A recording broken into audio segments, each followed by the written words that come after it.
If you're a coaster enthusiast, then you probably know that we like to keep track of our favorite coasters. Whether it's your top 10, 20, 50, or maybe even 100, it's kind of a tradition to keep track of your favorites. I've never posted any videos regarding my favorite coasters before, but since it's the end of 2025, I thought this would be a perfect time to do it. So here is my top 10 roller coasters of 2025. Before we get into this, I would just like to say a couple of honorable mentions.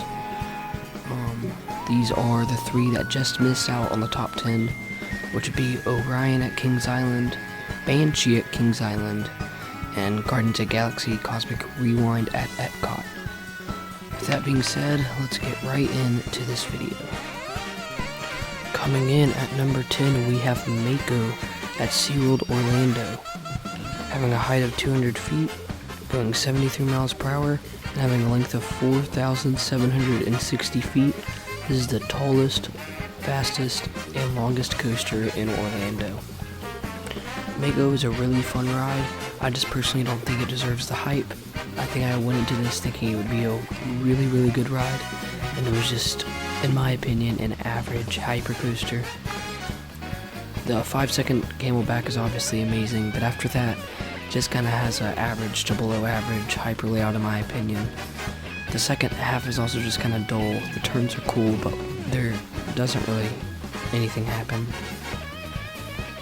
With that being said, it's still a great ride, and I enjoy riding it every time, which isn't as good as some of the other coasters on this list.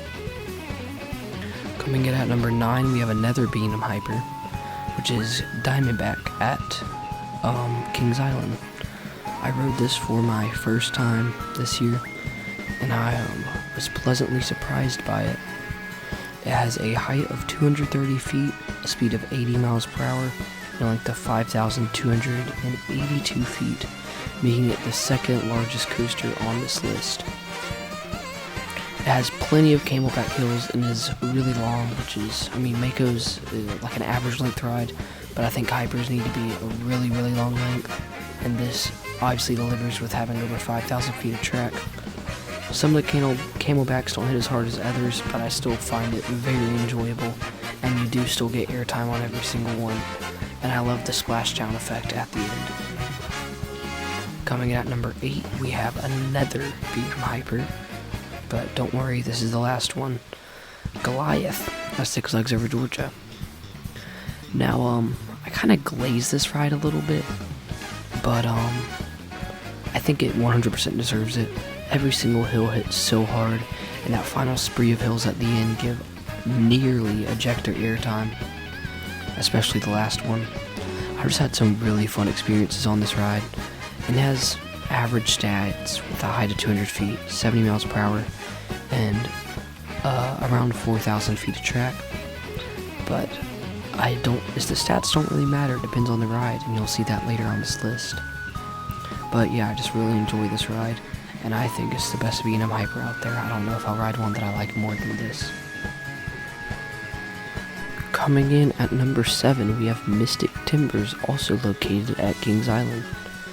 This is my favorite ride at the park, which I did not expect at all. I really enjoy this ride. It is wild. The transitions on this are crazy. Even though it's the shortest ride in length and height, and the slowest on this list, the elements are just wonderful. And the shed isn't a drop track, but it's a nice touch. And the airtime on this is just great. The restraints aren't restricting at all, so you get plenty of airtime. The seats are very comfortable, and it just flies through the trees. It's wild. Coming in at number 6, we have Pantheon at Busch Gardens Williamsburg. Fun fact, this was actually my 100th coaster, which I rode a year and a half ago about. Pantheon is 170 feet tall, 73 miles per hour, and 3,328 feet of track. It is allegedly the fastest multi-launch coaster in the world, even though it is tied with Terran at Fantasialand. and I really do enjoy this ride. I just wish it wasn't as ugly as it was, and I wish it had a bit more to it. Even though it is a very long length ride, when it comes to actual ride time, it only has a little bit over 3,000 feet of track, which for being an elite coaster like this is short. The swing launch gives it a lot of extra ride time, and the swing launch is amazing. If it wasn't for the swing launch, this would be a pretty mediocre multi-launch coaster, but I still thoroughly enjoy it. I only got 2 rides, but I'm hoping to come back at some point, obviously, and get more rides on it and get a better taste. But overall, a great ride. My only complaint is just the looks, really. And coming in at number 5, and this might make some people mad, is Fury 325, the tallest coaster with the chain lift in the world, standing at a height of 325 feet, hence the name. This ride goes at nearly 100 miles per hour and is the longest steel coaster in America with 6,602 feet of track. One of the reasons why this ride is lower is because I haven't ridden it since 2021 or 2022, I don't remember. And it was my number 3 when I rode it, but since then I've ridden other coasters I've had of it, and my mind has changed. When I ride it again, it might go up, but I will almost 100% be riding it in 2026 again, which I'm really excited about. And like I said, the only reason why this is low is because it's been a while, but I'm not sure if it really will go that much higher just by looking at it. I think it will, but there is a chance because my opinions are weird. But overall, amazing ride, super fast, a couple dull moments that I've had to argue with people about because they didn't agree with me, but really fast, really smooth, just amazing ride, and an amazing presence. Probably is one of the best presences of any park coaster in a park. Sorry, I can't talk, I'm tired, and it's Christmas when I'm filming this. Coming in at number 4, and this may anger people even more, I have Lightning Rod at Dollywood at a Fury 325. Now some of you may be saying, what the heck? But this was the launch version. Once I ride the lift hill version, I can assure you it will be moving down. This was still the nerfed launch version, however. So if I got to ride the full glory opening day Lightning Rod, this might just be my number 1. This ride is wild. It is airtime galore, and that launch was amazing. It sucks I'll never get to experience again, but I was lucky enough to have it open on one of my 3 visits to Dollywood.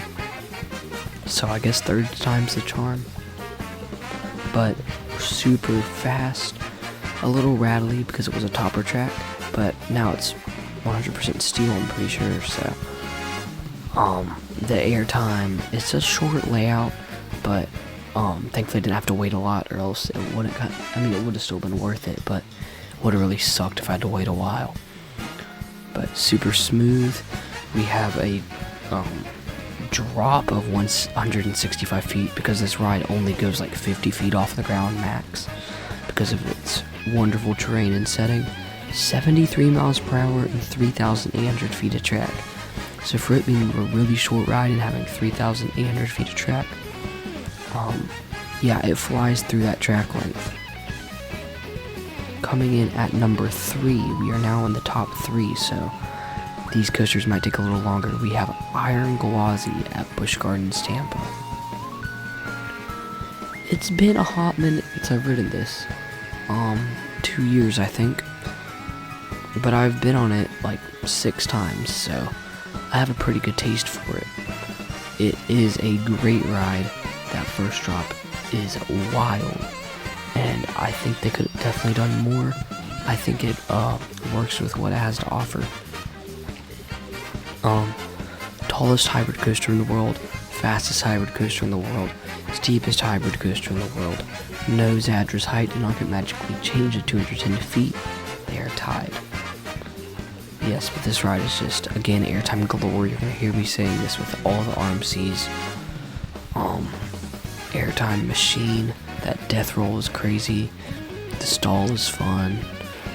Short, kind of, but it is a very fun ride. And while that it went from a short dueling coaster to a hyper hybrid. But I just wish this ride was maintained a bit better, because just looking at recent POVs, it looks rough. It's been running one train for the past 3 months, and now you pretty much have to pay to ride. So yeah, that really sucks. For number 2, we are staying in Florida for TheCoasterCircuit, located at Islands of Adventure. This Intamin coaster is amazing.